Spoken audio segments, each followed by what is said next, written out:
perlu kami informasikan Pak Putu bahwa kami mengelola 7,9 juta peserta ASN, diantaranya adalah 4,7 juta peserta aktif dan 3,2 juta para pensiun. Nah, inilah yang menjadi peserta kami yang harus kami lindungi. Pada awal tahun kami informasikan bahwa kami baru merilis suatu aplikasi sistem layanan dalam upaya untuk terus meningkatkan layanan kami kepada peserta. Nah, sejak awal itulah dimulai banyaknya marak penipuan dengan mengatasnamakan Taspen. Nah, ini tentunya menjadi perhatian kami karena saat ini financial loss yang terjadi sampai dengan hari ini meningkat cukup tajam. Sampai saat ini kerugian sudah mencapai 6 miliar. Nah, modus yang sering terjadi saat ini adalah bahwa para penipu menggunakan nama Taspen dengan memberikan data-data peserta yang sangat akurat kepada seluruh peserta sebagai oknum yang akan dituju. Nah, kemudian data-data ini karena diyakini oleh peserta merupakan data yang benar dari Taspen, sehingga peserta dengan mudah untuk melakukan konfirmasi ataupun mengklik link yang sudah diberikan oleh para pelaku. Walaupun sosialisasi yang telah kami berikan tidak henti-hentinya, Pak. Jadi sejak awal mulanya kami mendapatkan pelaporan tentang penipuan tersebut, kami selaku manajemen PT Taspen juga sudah menghimbau kepada seluruh insan Taspen untuk terus memberikan sosialisasi kepada seluruh peserta agar tidak terjerumus ke dalam penipuan. Namun semakin maraknya kami juga melakukan sosialisasi dengan untuk mencegah penipuan itu, semakin marak juga ternyata penipuan itu terjadi dan terbukti dengan financial loss yang cukup meningkat cukup tajam. Nah, tentunya perkembangan teknologi informasi adalah suatu keniscayaan, namun tentu juga kita selaku pengelola data juga harus terus meningkatkan pengamanan data yang ada, dan tentunya diperlukan juga langkah-langkah yang mumpuni sehingga tidak adanya kebocoran data dan memastikan informasi tetap terlindung dengan baik. Mudah-mudahan dengan sosialisasi ini kita akan mengetahui secara dalam bentuk dan modus penipuan yang perlu diwaspadai, serta langkah-langkah yang dapat diambil jika menemukan atau menjadi korban upaya penipuan. Kami juga mengharapkan untuk peserta Taspen yang hadir secara daring pada hari ini tetap selalu meningkatkan kewaspadaan dengan selalu memperhatikan sosialisasi pengumuman yang telah kami sampaikan di dalam setiap kesempatan. Mari kita sama-sama ciptakan ekosistem layanan yang aman, terpercaya, dan bebas dari penyalahgunaan. Tahan, pastikan, dan laporkan.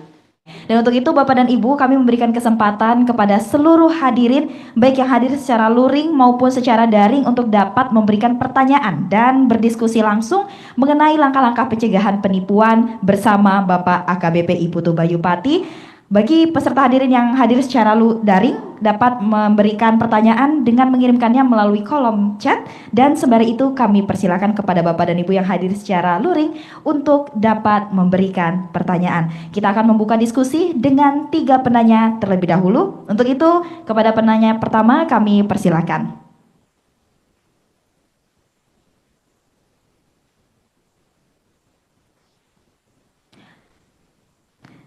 Baik Bapak dan Ibu, kami sudah mendapatkan satu pertanyaan ternyata dari kolom Zoom.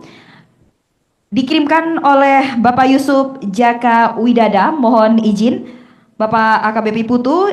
Bapak Yusuf menyampaikan pertanyaan, apakah aplikasi mobile banking yang mana sistem pengamanannya mendeteksi adanya transaksi mencurigakan secara otomatis bisa membatalkan atau memblokir atas transaksi atau transfer tersebut? Mohon izin Bapak, apakah mau kita kumpulkan atau langsung direspon? Silakan Bapak. Tes. Saya jawab di sini aja ya? Silakan. Oke. Baik, terima kasih Pak Yusuf. Terkait dengan aplikasi mobile banking. Jadi banyak para pengguna gadget khususnya ini pasti tidak ada atau menginstal namanya antivirus. Saya yakin itu.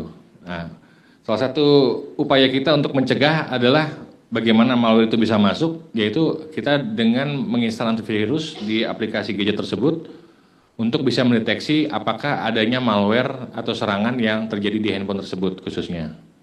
Baik itu menggunakan handphone ataupun laptop gitu. Nah, fungsi antivirus ini adalah mereka akan memfilter seberapa banyak informasi yang masuk ke dalam gadget tersebut dan akan disaring. Kalau itu berbahaya, pasti dia akan memberikan alert warning-nya untuk bisa mendeteksi lebih awal. Demikian mungkin seperti itu. Baik, terima kasih Bapak Ibu Putu. Bahwa disampaikan tadi salah satu langkah yang bisa dilakukan oleh pengguna adalah dengan mengunduh antivirus yang bisa mendeteksi yang tadi ditanyakan oleh Bapak Yusuf, mendeteksi adanya transaksi mencurigakan. Nah, ini barangkali bisa menjadi insight baru juga bagi para peserta, Bapak Ibu dan juga rekan-rekan yang barangkali sampai saat ini belum aware bahwa pentingnya antivirus untuk bisa diunduh di dalam aplikasi baik melalui handphone ataupun melalui komputer agar bisa mendeteksi transaksi mencurigakan yang seringkali kita lakukan itu melalui handphone via mobile banking. Dan berikutnya kepada Bapak dan Ibu yang hadir secara daring, tentunya kita masih membuka kesempatan untuk bertanya dan juga berdiskusi. Dan sebelum itu kita mendapatkan satu penanya yang hadir secara luring. Kami persilakan untuk dapat menyampaikan pertanyaannya. Silakan kepada Ibu.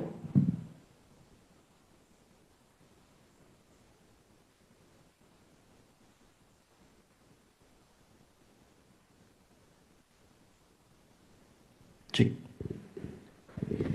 Baik, terima kasih Bapak. Perkenalkan, nama saya Kibi dari Taspen Properti Indonesia.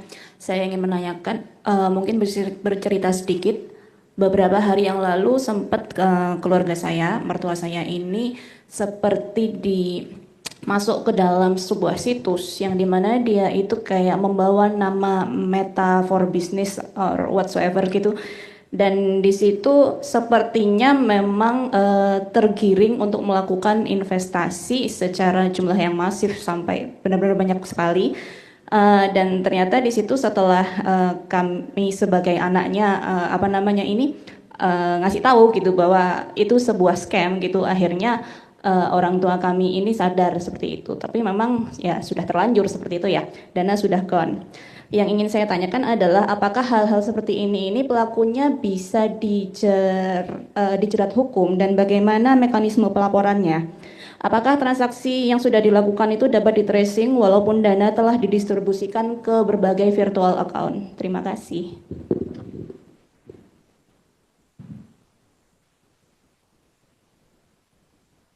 Tes. Dengan Mbak siapa tadi? Dengan Ibu Kibi. Ibu Kibi ya. Baik, Bu. Jadi terkait dengan scam penipuan online ini, memang yang pertama adalah tadi saya sampaikan bagaimana penipu ini membangun suatu infrastruktur yang sifatnya meyakinkan untuk dijadikan korban percaya untuk bisa berinvestasi di aplikasi tersebut ataupun di program tersebut. Dan ketika yang bersangkutan ini memainkan psikologisnya korban, otomatis dia akan mengirimkan dari yang kecil sampai dengan maksimal yang terbesar yang dia mampunin. Ketika sudah tahu bahwa ini penipuan, otomatis korban pasti akan berhenti dan ingin melaporkan kepada polisi. Yang pertama adalah segala aktivitas yang dilakukan percakapan tersebut harus dibuatkan dulu screenshotnya. Setelah itu dibuatkan juga mekanisme bagaimana kronologis kejadiannya sebelum dilaporkan kepada pihak kepolisian. Disertakan dengan bukti-bukti transfer dan juga apa yang sudah dilaporkan nanti dituangkan dalam bentuk surat ataupun berita acara nanti pada saat nanti pemeriksaan di kantor kepolisian. Bisa dilaporkan di polsek terdekat ataupun di polres terdekat dari rumah. Terus next berikutnya adalah apakah ini bisa diungkap? Bisa. Selama kecepatan dalam hal melaporkan korban ini bisa disampaikan segera walaupun tengah malam kejadiannya atau dini hari, sampaikan supaya nanti kami bisa segera menindaklanjuti segera bentuk laporan. Kami sebagai contoh yang kemarin kita ungkap adalah yang banyak terjadi di Indonesia ini terkait masalah lowongan pekerjaan. Banyak masyarakat kita ini tergiur mendapatkan iklan ataupun mencari informasi lowongan pekerjaan mana yang kira-kira ideal bagi dirinya. Ternyata setelah diikuti banyak juga penipuan yang terjerat di situ. Dan dari total laporan polisi yang kami terima, total lebih ada 32 itu berada di seluruh Indonesia. Itu kita membutuhkan waktu hampir 2 tahun bisa diungkap, dan pelakunya ada di Dubai pada waktu itu. Dan ini berupa sindikat internasional. Hal-hal inilah yang Bapak Ibu sekalian jangan pesimis. Kalau memang ada sekecil pun apapun kerugian ataupun yang diderita, segera laporkan supaya kami bisa menindaklanjuti hal-hal seperti itu. Mungkin itu bisa kami sampaikan. Terima kasih, Mbak. Baik, terima kasih Bapak Putu. Bahwasanya perlu dikumpulkan bukti-bukti kronologi apabila dalam bentuk chat, bisa dilakukan screenshot dan segera dilaporkan setelah mengalami kejadian ke kepolisian terdekat. Dan izin Bapak Putu, kita menerima pertanyaan lagi dari kolom chat Zoom meeting dari Bapak Sumantri yang menyampaikan bahwa untuk mengetahui penipuan yang didatangi atau yang dihubungi mengaku sebagai petugas Taspen. Bagaimana sementara kita tidak mengetahui apakah mereka benar petugas atau bukan. Ini barangkali kiat-kiat untuk mengidentifikasi apakah benar atau tidak yang bersangkutan yang hadir ini adalah benar-benar dari petugas Taspen. Silakan Bapak Putu. Kalau teknis terkait masalah apakah yang bersangkutan petugas Taspen, kalau dari kami kan dari pihak kepolisian lebih menganjurkan lebih baik bertanya terlebih dahulu, pastikan bahwa ini benar petugas Taspen. Nah, terus kedua kita cek website, misalkan yang bersangkutan mengirimkan link websitenya. Terkadang kan link website ini kan diarahkan oleh si pelaku untuk dipastikan bahwa ini benar real